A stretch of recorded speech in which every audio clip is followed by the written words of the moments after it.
जय भारत विद्यार्थियों मित्रों। तो आज हम बात करने वाले हैं ओएसआई मॉडल की। जो आप ओएसआई मॉडल क्या है, उसे आईएसओ मॉडल भी बोलते हैं, ओएसआई मॉडल भी बोलते हैं। तो उस पे 7 अलग अलग प्रकार के लेयर होते हैं, 3 ग्रुप में डिवीजन करते हैं। तो वो है क्या, पहले वो देख लेते हैं। The initial computer network had their own set of the standards and their convention that were quite hardware too oriented. Each manufacturer used to develop their own communication protocol for their network.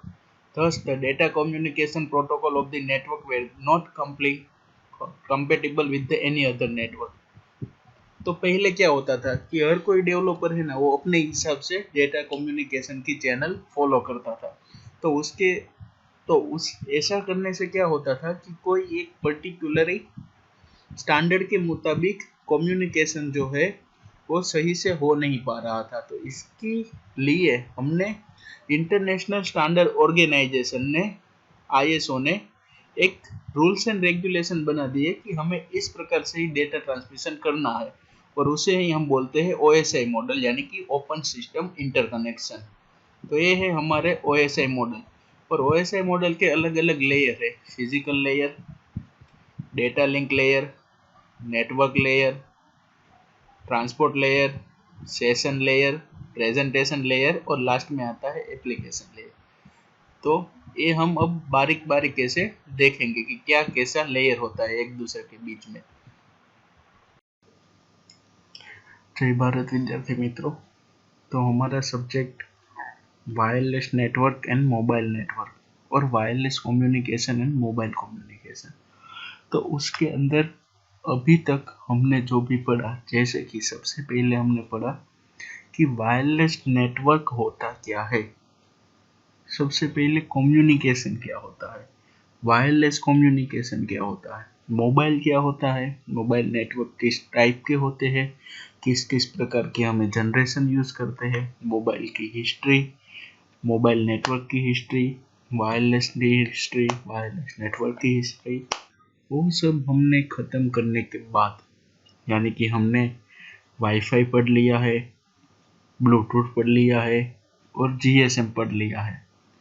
अब उसके बाद हमें पढ़ने वाले हैं OSI. OSI यानी कि the open system interconnection. Open system interconnection उसका शॉर्ट फॉर्म है ओएसआई। तो आखिरकार ओएसआई होता क्या है? ओएसआई है एक कम्युनिकेशन का लेयर, अलग अलग डिफरेंट लेयर को हम मर्ज करके एक मॉडल बनता है, और उसे हम बोलते हैं ओएसआई मॉडलिंग। तो आज हम पढ़ेंगे ओएसआई लेयर क्या है। अब जब आपका अभी कोई है नेटवर्क टेक्नोलॉजी जैसा कोई सब्जेक्ट, तो उसके अंदर आप नेटवर्क कौन से है, नेटवर्क की टोपोलॉजी, नेटवर्क के आर्किटेक्चर और टाइप्स ऑफ द नेटवर्क्स, वो आप पढ़ गए हैं, उसका थोड़ा बहुत इस्तेमाल इसमें होगा। और दूसरा कि अभी आप नेटवर्क टेक्नोलॉजी के अंदर कोई HTML जैसा पढ़ रहे हैं, तो जहाँ पे वहाँ HTML खत्म होता है, उसके बाद नेटवर्क टेक्नोलॉजी के अंदर भी ओएसआई मॉडल है, यानी कि जो ओएसआई मॉडल है हमारा, वो दोनों सब्जेक्ट के अंदर कवर हो जाता है। दोनों सब्जेक्ट के अंदर ओएसआई मॉडल हमारा जो है वो आता है, इसीलिए बहुत ध्यान से आपको पढ़ना रहेगा ओएसआई मॉडल क्या है। और ऐसा भी हो सके कि आप यहाँ पे ओएसआई मॉडल पढ़ रहे हो तो वहाँ पे आपको पढ़ने का ना भी मिले, और मिले तो भी रिवीजन के तौर पे मिलता है। तो आप ध्यान से समझ लेना कि ओएसआई मॉडल क्या होता है।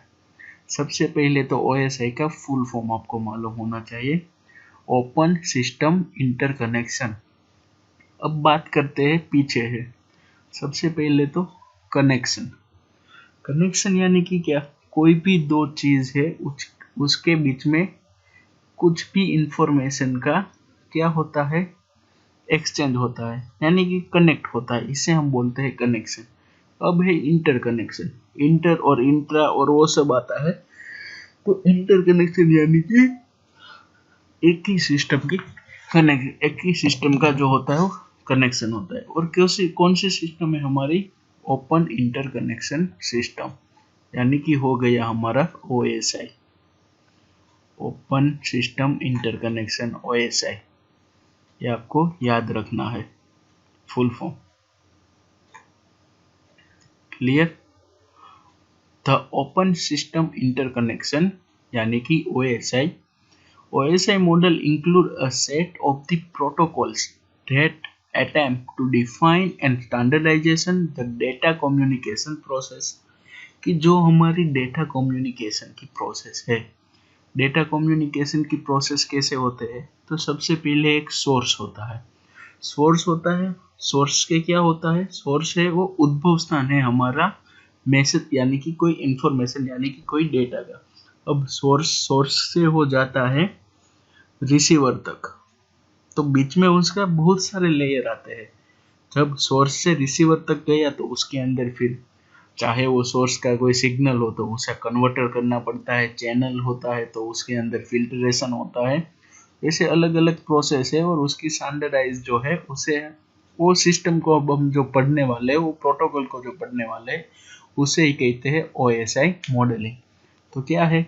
The OSI model include a set of the protocol that attempt to define and standardize the data communication process। तो ये हो गया हमारा OSI मॉडल। अब वहां से थोड़ा आगे बात करते हैं। The OSI model is the concept that describe how the data communication should be take place। यानी कि डेटा का जो कम्युनिकेशन होता है वो कैसे होता है, उसका एक कॉन्सेप्ट मॉडल है। तो OSI मॉडल कि वो क्या डिस्क्राइब करता है कि जो हमारा मॉडल है उसके अंदर डेटा कम्युनिकेशन किस तरह से होता है, तो उसे बोलते हैं OSI मॉडल। इस divide the process into 7 step called the layer. यानी कि मैंने आपको बोला सोर्स से रिसीवर तक जाने के लिए हमारा जो डेटा है उसे कई रास्तों से गुजरना पड़ता है। तो यहाँ पे OSI मॉडल ने उसको 7 अलग अलग स्टेप में डिवाइड कर दिया है और हर एक स्टेप को यहाँ पे लेयर का नाम दे दिया है। तो हम OSI मॉडल के अंदर जो 7 स्टेप है यानी कि 7 जो हमारे लेयर है वो पढ़ेंगे, कैसे वर्क करता है वो पढ़ने वाले हैं। बेसिक आपको आइडिया आ गया कि OSI मॉडल क्या है कि डेटा कम्युनिकेशन का जो एक प्रोसेसिंग है उसे वो डिस्क्राइब करता है, एक टाइप का मॉडल है। तो अब कैसा लेयर होता है वो हम देखते हैं। उससे पहले OSI की हिस्ट्री। तो हिस्ट्री क्या है? The OSI protocol were defined by the international standard organization. जो ISO यानी कि इंटरनेशनल स्टैंडर्ड ऑर्गेनाइजेशन है हमारा, उसने OSI मॉडल को डिफाइन किया था। कब किया था? In the beginning of the 1983। The OSI model developed by the representative of the major computer and communication companies। यानी कि 1983 जब इंडिया अपना पहला वर्ल्ड कप जीता, इंडियन तब था 1983। तो बिगिनिंग ऑफ द 1983 में OSI मॉडल जो है वो डेवलप किया गया। किसने किया डेवलप? तो उस समय की जो मेजर कंपनियां थी कंप्यूटर और टेलीकम्युनिकेशन की, उसने एक मॉडल जो है उसे डेवलप किया गया और उसे नाम दे दिया OSI model. The 7 layer are a fit the protocol standard developed by the ISO and other standard bodies including the IEEE, ANSI, ITU, formerly known as a CCITT, Commit Consulted International Telephonic Telegraphics, CCIT। यानी कि ISO model OSI model है वो develop ISO द्वारा किया गया। और फिर ISO तो था लेकिन उस समय की जो बड़ी बड़ी संस्थाएं थी जैसे IEEE, ANSI, ASCII, ITU, वो सब मिलाकर OSI मॉडल को क्या दी गई, उसे एक नया रूप दे दिया। OSI was the officially adopted as an international standard by ISO। और फिर ऑफिशियली जो हमारा ISO है उसने हमारा OSI मॉडल को स्वीकार कर लिया। अब उसका आर्किटेक्चर कैसा होता है? उसकी रचना कैसे होती है, उसका स्ट्रक्चर कैसा होता है वो देखें। According to the OSI document ISO 7498, the purpose of OSI is the follow, कि पर्पस क्या है OSI मॉडल का। The purpose of this international standard reference model of the open system interconnection is to provide a common basic for the coordination of the standard development for the purpose of the system interconnection while allowing the existing standard to be placed into the perspective within the overall reference model। यानी कि main purpose हमारा OSI model है उसे develop करने के पीछे का ये था कि जो हमारी ओपन सिस्टम इंटरकनेक्शन मॉडल है, हमारी जो इंटरकनेक्शन की सिस्टम है उसे स्टैंडर्डाइज किया जाए, उसका जो कोऑर्डिनेट है वो सबको, उसके जो बेसिस है वो सबको समझ में आ जाए। वो हमारा जो मेन पर्पस है OSI मॉडल को बनाने के पीछे। अब हम बात करते हैं 7 ग्रुप की OSI मॉडल की। तो OSI के अंदर हर कोई लेयर होता है, कितने लेयर आते हैं, 7 लेयर आते हैं। तो यानी कि 7 अलग अलग पार्ट्स में उसे डिफाइन कर दिया गया है, हर एक पार्ट को हम बोलते हैं लेयर। तो ऐसा आपकी स्क्रीन पर देख रहे हो वो 7 लेयर है। सबसे पहले आता है फिजिकल डेटा लिंक, बॉटम से स्टार्ट होता है। Physical data link, network, transportation, session, presentation and application. ये 7 लेयर है, उसे 3 ग्रुप में डिवाइड कर दिए गए। पहले 3 नेटवर्क लेयर, बाद में ट्रांसपोर्टेशन लेयर और बाद में एप्लीकेशन ग्रुप। तो क्या होता है, सबसे पहले फिजिकल लेयर आता है, डेटा लिंक लेयर आता है और नेटवर्क लेयर आता है, उसे हम नेटवर्क ग्रुप में रखते हैं। फिर आता है ट्रांसपोर्टेशन, एक ही लेयर है, एक ही भाग है ट्रांसपोर्टेशन ग्रुप का। फिर आता है सेशन, प्रेजेंटेशन एंड एप्लीकेशन, जिसे हम एप्लीकेशन ग्रुप के अंदर रख रहे हैं। ये जो OSI मॉडल का 7 ग्रुप है, 3 ग्रुप है और 7 लेयर है, वो आपको असाइनमेंट में लिखना है।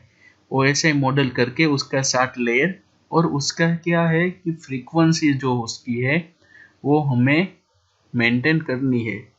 यानी कि सबसे पहले फिजिकली आएगा, उसके बाद डेटा लिंक ही आएगा, उसके बाद नेटवर्क ही आएगा, उसके बाद ट्रांसपोर्टेशन ही आएगा, उसके बाद सेशन, प्रेजेंटेशन और एप्लीकेशन। कोई भी लेयर का स्थान कोई दूसरा लेयर ले सकता नहीं है, उसके जो स्थान है वो क्या है, फिक्स है। और नेटवर्क ग्रुप, ट्रांसपोर्टेशन ग्रुप और एप्लीकेशन ग्रुप, 3 ग्रुप के अंदर हमें डिवाइड किए गए हैं एप्लीकेशन लेयर का। तो ये बात हो गई 7 लेयर ऑफ OSI मॉडल। अब आगे बढ़ते हैं। 3 मेन ग्रुप ने हमें डिवाइड किया है। कौन कौन सा ग्रुप है हमारा, network, transportation and application. 3 group में हमें OSI मॉडल को पूरा जो है वो डिवीजन कर दिया गया है। तो OSI model consist of the 7 layer is further group according to their function into the 3 groups. यानी कि 7 लेयर है, ग्रुप कितने हैं, 3। एक नेटवर्क ग्रुप है, एक ट्रांसपोर्टेशन ग्रुप है और एप्लीकेशन ग्रुप है। और तीनों ग्रुप को मिला के हमारे पास टोटल कितने हैं, 7 लेयर है, 7 लेयर है। नेटवर्क ग्रुप, ट्रांसपोर्टेशन ग्रुप और तीसरा आता है यहाँ पे आएगा एप्लीकेशन ग्रुप। यहाँ पे एरर है, क्या आएगा हमारा, एप्लीकेशन ग्रुप। तीसरा जो ग्रुप है हमारा यहाँ पे होगा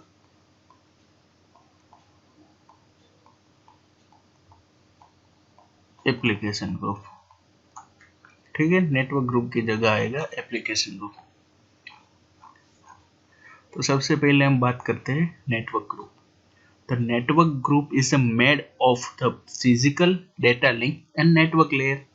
नेटवर्क ग्रुप के अंदर कौन से थे लेयर, 3 लेयर थे, physical, data link and network. बाद में आता है हमारा ट्रांसपोर्टेशन ग्रुप। तो ट्रांसपोर्टेशन ग्रुप के अंदर एक ही लेयर था, सिंगल लेयर, और वो लेयर का नाम था ट्रांसपोर्टेशन लेयर। बाद में आता है एप्लीकेशन लेयर। तो एप्लीकेशन लेयर के अंदर फिर भी 3 पार्ट्स थे, 3 लेयर थे। उसके अंदर था sessions, presentations and application layer. यानी कि 3 प्लस 1 प्लस 3 मिलाकर हो गए हमारे 7 और उसका कॉम्बो को ही हम कहते हैं OSI मॉडल। क्लियर है यहाँ तक? तो ये हो गया हमारा 3 लेयर यानी कि 3 ग्रुप। अब लेयर की बात करें तो OSI में सबसे पहले था फिजिकल, नीचे से स्टार्ट होता था इसलिए सबसे पहले आया physical, data link, network, transportation, session, presentation और एप्लीकेशन। इसका क्रम हमको याद रखना है। फिजिकल, डेटा, नेटवर्क, फिर आता है transportation, session, presentation, application. Physical, data, network, transportation, session, presentation and application. एक ग्रुप, दूसरा ग्रुप और थर्ड वाला group. Network group, transportation group, application group. 3 group, 7 layer, complete the OSI model. अब बात करते हैं फिजिकल लेयर। तो फिजिकल लेयर में क्या होता है?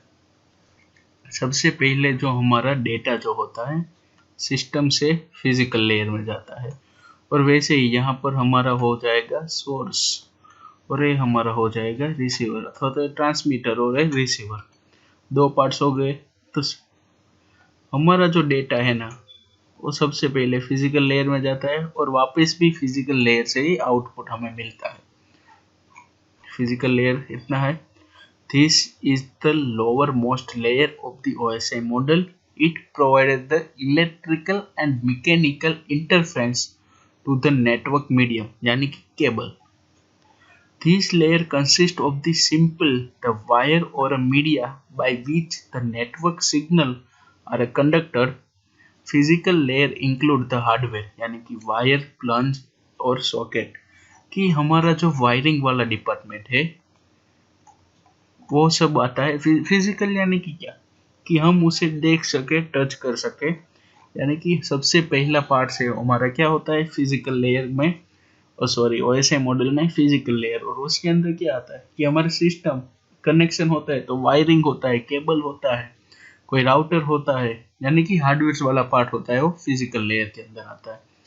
In the other word, this layer represent the physical aspect of the network such as a cable and connector.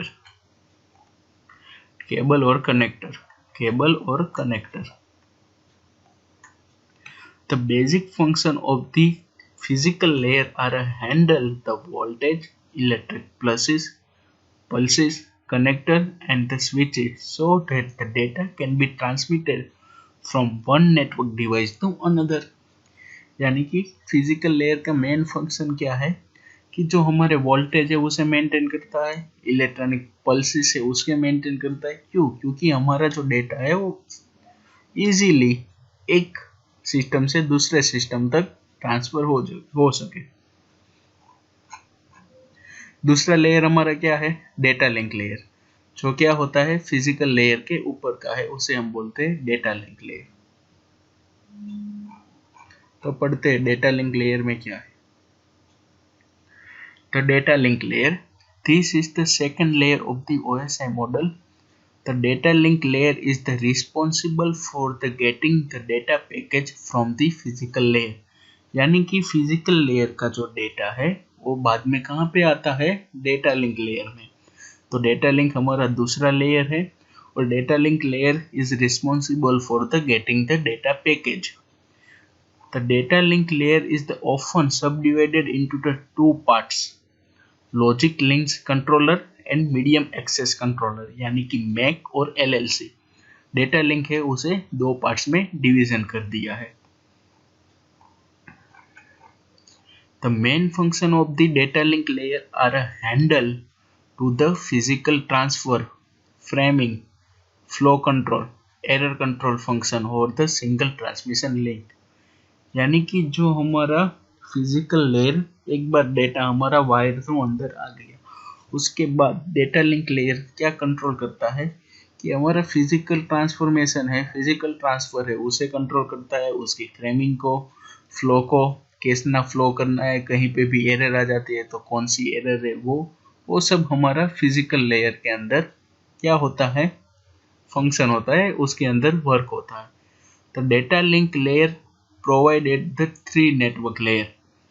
Data link के अंदर 3 नेटवर्क लेयर होते हैं। सॉरी, डेटा लिंक जो लेयर है वो क्या होता है, हमारा तीसरा जो लेयर है नेटवर्क लेयर, उसके साथ कनेक्टेड होता है। अब बात करते हैं नेटवर्क लेयर की कि नेटवर्क लेयर क्या है। Network layer is the third layer of the OSI model and this layer is to establish the route between the sending and receiving station। यानी कि नेटवर्क लेयर हमारा मेन क्या काम करता है कि हमारा सेंडिंग और रिसीविंग स्टेशन है, उस दोनों के बीच का जो हम रास्ता है वो डेटा को दिखाता है कि आपको यहाँ से यहाँ तक जाना है, उसे बोलते हैं हम network layer. To handle the routing of the data, sending in the right direction in the right destination on the outgoing transmission and receiving the incoming transmission in the packet, the layer does routing then forwarding the diagram। मैंने आपको बोला कि network layer है वो हमारा data जो सबसे पहले हमारा डेटा कहाँ पे आता है, फिजिकल लेयर में। फिजिकल के पास से जाता है डेटा लिंक में। डेटा लिंक में वहाँ पे उसका क्या होता है, चकासनी होता है कि सही है, कोई एरर बेरर है, और वहाँ से फिर वो आके भेज देता है कहाँ पे, नेटवर्क लेयर के अंदर। नेटवर्क लेयर क्या करता है, जो डेटा लिंक से हमें डेटा मिला है उसे रिसीवर तक पहुंचाने का पाथ जो होता है उसे डिफाइन करता है, और हमें इस लेयर का यूज हम इंटरनेट प्रोटोकॉल यानी कि IPT कोड पे करते हैं। फिर आता है ट्रांसपोर्ट लेयर। नेटवर्क ने रास्ता दिखा दिया तो फिर वहां से डेटा क्या होगा, ट्रांसपोर्ट होता है, और ट्रांसपोर्ट होके रिसीवर के पास खुद ब खुद पहुंच जाएगा। ट्रांसपोर्ट लेयर हमारा फोर्थ लेयर है और दूसरा ग्रुप है। It is the responsible for the constructing stream of the data packets, sending end checking for the correct delivery. कि हमें ट्रांसपोर्ट यानी कि हम क्या करते हैं, यहाँ से हम कोई कुरियर भेजते हैं तो क्या होता है कि ट्रांसपोर्टेशन में यहाँ से वहाँ तक जाता है तो वो डिलीवरी करता है। This layer manage the end to end control and error checking. यानी कि एंड टू एंड कंट्रोल यानी कि for the example determining the whether all the packets have the arrive, कि सभी डेटा जो है हमारा वो यहाँ पे आ गया है, कोई छूट तो नहीं गया है, बस वैसा चेक करता है ट्रांसपोर्टेशन लेयर।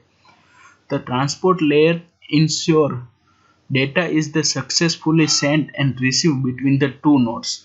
वो क्या चेक करता है कि हमारा दो नोड से सेंडर और रिसीवर दोनों के बीच में डेटा प्रॉपरली सेंड प्रॉपरली पहुंच तो गया है, उसका पाथ में कोई अड़चन तो नहीं आया है, डेटा लॉस तो नहीं हुआ है, वो चेक करता है transportation layer. If the data is the sent incorrectly, this layer has the responsibility to ask for the retransmission for the data. और जो हमारा नेटवर्क लेयर से बाहर का डेटा आया है जो ट्रांसपोर्टेशन लेयर में, वो प्रॉपर नहीं है, इनकरेक्ट है, तो ट्रांसमिशन लेयर को ऐसा उसके पास ऐसा हक होता है कि वो फिर से नेटवर्क लेयर के पास से डेटा मंगवाए, यानी कि रीट्रांसमिशन करवा सके। Specially it provide a reliable network independent message interchange service of the application group. This layer acts as the interface between the bottom and top 3 layer। कि तीन ग्रुप के बीच में से हमारा जो लिंक होता है वो क्या होता है, ट्रांसमिशन लेयर। सबसे पहला हमारा नेटवर्क लेयर और एप्लीकेशन लेयर। नेटवर्क ग्रुप और एप्लीकेशन ग्रुप दोनों के बीच में जो लिंक प्रोवाइड करता है वो है हमारा transmission layer. And this layer use for TCP और UDP यानी कि यूजर डायग्राम प्रोटोकॉल। फिर आता है सेशन लेयर। तो सेशन लेयर में क्या होता है, this is the fifth layer of the OSI। It set up and clear the communication channel between the two communication component. कि दो कम्युनिकेशन जो हमारे सिस्टम के जिसके बीच में हमें कम्युनिकेट यानी कि डेटा ट्रांसफर करना है, तो उसके बीच का सेटअप और क्लियरिंग जो है वो सेशन लेयर में होता है। तो session layer decide when to turn communication on and off between the two computers. It provides the mechanism that control the data exchange process and coordinate the interaction between them। यानी कि कब हमें data भेजना है, कब हमें accept करना है, वो सब होता है हमारा सेशन लेयर के बीच में। It's provide the coordinator of the communication in ordering the manner. It determine one way or a two-way communication and the message and the dialogue between the both parties. This layer uses the POP, TCP/IP protocol. बाद में हमारा आता है presentation layer. तो presentation layer क्या है? Second last यानी कि सिक्स्थ लेयर ऑफ दी हमारा OSI मॉडल का जो है उसे हम बोलते हैं presentation layer. This layer define how the system provide a file and service in a uniform way to application। यानी कि हमारा जो एप्लीकेंट है, एप्लीकेशन है, उसको हमारी जो इंफॉर्मेशन है वो कैसे आई है, किस प्रकार से आई है, उसको प्रेजेंट करता है। यानी कि हमारा जो रिसीवर है उसके जस्ट आगे जो डेटा प्रेजेंटेशन होता है वो होता है हमारा presentation layer. This layer can in some way be considered the function that the operating system, when the data transmitted between the different types of the computer system, the presentation layer negotiates and manage the way data is the represented or encoded। यानी कि coding है तो उसे डिस्कोडिंग करना पड़ेगा, उसे represent करना होगा, तो वो सब प्रेजेंटेशन वाला जो भी पार्ट्स है हमारा, वो प्रेजेंटेशन लेयर जो है वो कैरी करता है। और सबसे लास्ट एप्लीकेशन लेयर। तो एप्लीकेशन लेयर हमारा क्या है? तो application layer, this is the top most और last layer of the OSI model. This layer define the language that program use to communicate with the other program. कि क्या है, पूरा का पूरा हमने जो सोर्स से इंफॉर्मेशन निकाली है, भेजी है, वो रिसीवर तक पहुंचा दिया, और बाद में जो उसका एप्लीकेशन करना है वो आता है एप्लीकेशन लेयर के अंदर। Common function of this layer are the opening, closing, reading, writing a file, transferring a file, email message, executing remote jobs, obtaining the dictionary information about the network resource. यानी कि जो भी हमारा data है उसके बाद जो यूजर उसे पढ़ना चाहे तो पढ़ सकता है, लिखना चाहे तो लिख सकता है, ओपन कर सकता है, क्लोज कर सकता है, सेव कर सकता है, वो सब होता है हमारा एप्लीकेशन लेयर के अंदर। It's provide the interface between the software running and the computer and the network. Software और कंप्यूटर के बीच और नेटवर्क के बीच में हमारा जो है वो एप्लीकेशन लेयर है, वो प्लेटफॉर्म प्रोवाइड करता है। In this layer provide a function to user software including the emails, web application, file transfer access, management, dictionary service, network management, वो सब का फीचर्स हमें एप्लीकेशन लेयर के अंदर मिलता है। तो ये बात थी हमारी OSI मॉडल। और OSI model is a reference model है हमारा, कि हम हमारी जो इंफॉर्मेशन है, हमारा जो डेटा है, वो किस तरह से ट्रांसफर होता है। तो OSI मॉडल के अंदर 7 प्रकार के लेयर हो गए, उनको 3 ग्रुप में डिवाइड कर दिया है।